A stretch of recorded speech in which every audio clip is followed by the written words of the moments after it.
রংপুর শহরের এক গ্রামে ছিল একটা পুরনো পুকুর। রিফাত নামে এক ছেলে এসব বিশ্বাস করত না। একদিন সে সিদ্ধান্ত নিল রাতেই পুকুর পাড়ে যাবে। রাত প্রায় 12টা।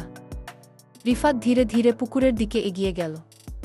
হঠাৎ সে দেখল পুকুরের ওপারে সাদা কাপড় পরা একটা মানুষ দাঁড়িয়ে আছে। কিন্তু অদ্ভুত ব্যাপার হলো লোকটা নড়ছে না।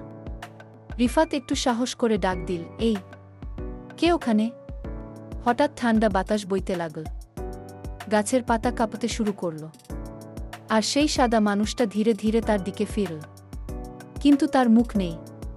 রিফাত ভয় পেয়ে দৌড় দিতে গেল, কিন্তু পা যেন জমে গেছে। তখন সে শুনতে পেল এক ফিসফিস শব্দ, কেউ আমার জায়গায়, আসো না। পরের দিন সকালে গ্রামের লোকজন রিফাতকে পুকুর পাড়ে অজ্ঞান অবস্থায় পায়। আর মাঝে মাঝে সে চুপচাপ বলে, ওটা মানুষ না, ওটা এখনো আছে।